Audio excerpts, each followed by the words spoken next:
Good morning everyone, welcome back to our channel. আশা করি তোমরা সবাই খুব ভালো আছো, সুস্থ আছো। আমরাও খুব ভালো আছি। আর আমার আরও একটি নতুন ব্লগে আজকে তোমাদের অনেক অনেক স্বাগত। তো সবার প্রথমে তোমাদের জানাই হ্যাপি মকর সংক্রান্তি। আর আমাদের এবছর এই বাড়িতে প্রথম মকর সংক্রান্তি, তো ভালোও লাগছে আবার খারাপও লাগছে। আর খারাপ লাগছে তার কারণ আগের বাড়িতে প্রচুর প্রচুর স্মৃতি আছে, আর ছেলে মেয়েদের তো এবছর একদমই এখানে ভালো লাগছে না, কারণ ছেলে মেয়ে যেহেতু ওই বাড়িতে জন্ম, তো ওদের প্রচুর স্মৃতি জড়িয়ে আছে। তো কিছু করার নেই, যেখানে আছি সেখানেই মানিয়ে নিতে হবে, সেখানে জায়গা লোকজন সব কিছুই মানিয়ে নিতে হবে। আর আজকে তো দুপুরবেলা রান্নাবান্নার একদমই ঝামেলা নেই, কারণ কালকে তো প্রচুর পিঠে বানানো হয়েছে, পুলি পিঠে, বাটি সাপটা, তো সেগুলো আজকে দুপুরবেলা খাওয়া হবে। তো বাড়ির সব কাজ সেরে নিয়ে পুজো টুজো করে নিয়ে এখন আমি আর হাজব্যান্ডে একটু এসেছি ঘোড়া বাবা মন্দিরে। আর এটা আমাদের বাড়ির থেকে একদম কাছে। তো আগের যে বাড়ি ছিল সেখান থেকে একটু দূরে ছিল, কিন্তু এখন যেখানে আমাদের বাড়ি আছে তো একদমই 10 মিনিটের রাস্তা। তো কারা কারা এই ঘোড়া বাবা মন্দিরে এসছো বা জানো তোমরা কিন্তু অবশ্যই কমেন্টে জানাবে। তো ঘোড়া বাবার মন্দিরটা আছে গামারিয়াতে, গামারিয়ার মেন রোডের পাশে। আর ঘোড়া বাবা কিন্তু প্রচুর প্রচুর জাগ্রত, মানে যদি কেউ এখানে মানত করো তো সেই মানত একদম পূর্ণ হবেই। তো আমি এখানে অনেকবার এসেছি, তো যতবারই আসি মন আর ভরে না, তখন মনে হয় না বারে বারে আসি বা এখানে এসে বসে থাকি। তো আজকে হঠাৎ প্ল্যানিং হলো, মানে আসার কিন্তু একদমই সত্যি কথা বলতে প্ল্যানিং ছিল না। তো বাবা যতক্ষণ বলে না, না ডাকলে কিন্তু আসতে পারবে না, যখন ডাকবে তখন কিন্তু আসতেই হবে। তো সেই ব্যাপার। তো হঠাৎ হাজব্যান্ড বললো চলো, যেহেতু আজকে পুজো হয় আর কি, বাবার খুব বড় করে আজকে পুজো হয়, তো সেই কারণে হঠাৎ প্ল্যানিং হলো আর হঠাৎ চলে এলাম। আর কাল থেকে এখানে অনেক বড় মেলা লাগে, তো প্রচুর ভিড় হয়। আশেপাশে যে রোডের ধারে দেখছো প্রচুর দোকানপাট বসে, তো ভিতরে ঢুকে নিয়ে যে পুজো করব সে জায়গা থাকে না, মানে প্রচুর প্রচুর ভিড় হয়। তো ভাবলাম চলো আজকেই বাবার সাথে দেখাও হয়ে যাবে, আর পুজোটাও যেহেতু ফাঁকা ফাঁকা আছে তো পুজোটাও খুব ভালোভাবে হয়ে যাবে। তো আশেপাশে প্রচুর দোকান আছে, তো যদি কেউ প্রসাদ না নিয়ে আসো তো দোকান থেকে এখানে প্রসাদ পেয়ে যাবে।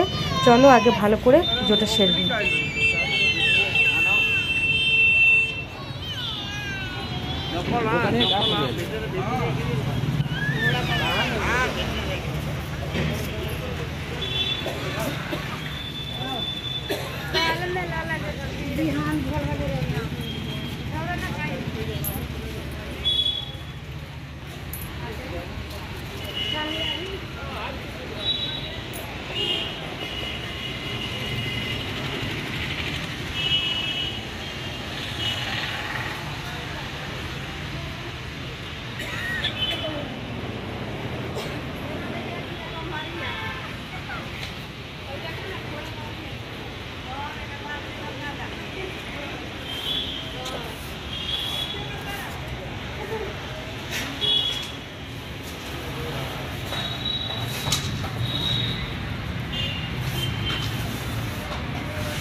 प्रणाम बाबा।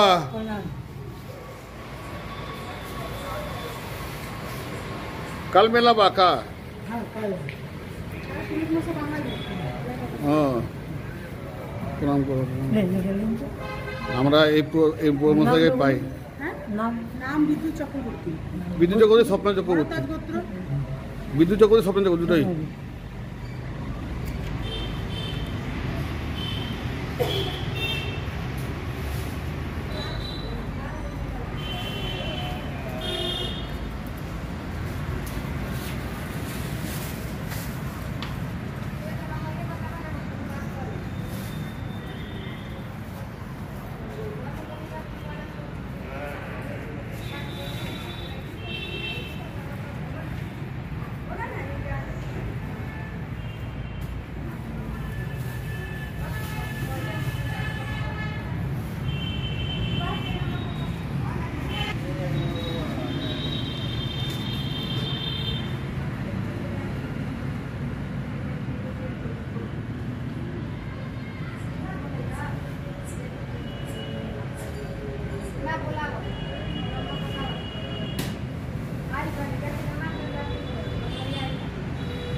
তো খুব ভালোভাবে ফাঁকায় ফাঁকায় আমাদের পুজো আজকে হয়ে গেল।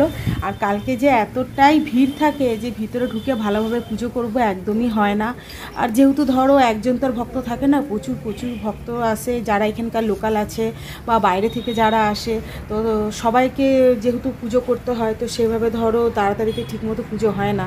তো সেই কারণে আজকে চলে এলাম। তো খুব ভালো লাগছে, মানে এখানে এসে এতটাই ভালো লাগে আর বাড়ি যেতে ইচ্ছা করে না, মানে চুপচাপ এখানে বসে থাকি। তো খুব ভালোভাবে আমাদের পুজো দেওয়া হয়ে গেছে। আর এই যে পুরো জায়গাটা দেখছো, এই পুরো জায়গা জুড়ে কিন্তু প্রচুর বড় মেলা হয়, প্রচুর ভক্তরা আসে, প্রচুর সাধুরা আসে। আর আমাদের জামশেদপুরের যে আর কি লোকাল যারা নেতা আর কি তারা আসে। তো কালকে যদি আসি তাহলে তোমাদের সাথে ভিডিও শেয়ার করব। আমার মনে হয় না কালকে আসা হবে, তো সেই কারণে আজকে এসে নিয়েই বাবার কাছে খুব ভালোভাবে পুজো দিলাম আর যতটা পারলাম ভিডিও তোমাদের সাথে শেয়ার করলাম। তো যদি তোমাদের ভিডিওটা ভালো লেগে থাকে তাহলে কিন্তু লাইক, শেয়ার, কমেন্ট আর সাবস্ক্রাইব করবে। আর চলো আজকের মতো ভিডিওটা এখানে এন্ড করলাম। তোমরা সবাই ভালো থেকো, সুস্থ থেকো আর মন ভরে সবাই কিন্তু পিঠে খেও। তো বাড়িতে যেয়ে নিয়ে আমরাও পিঠে খাবো। আর আমি এখনও সকাল দিয়ে খাইনি, যেহেতু পুজো করব তো সেই কারণে খেয়েছিলাম না। তো বাড়িতে গিয়ে আমিও পিঠে খাবো। তো চলো তোমাদের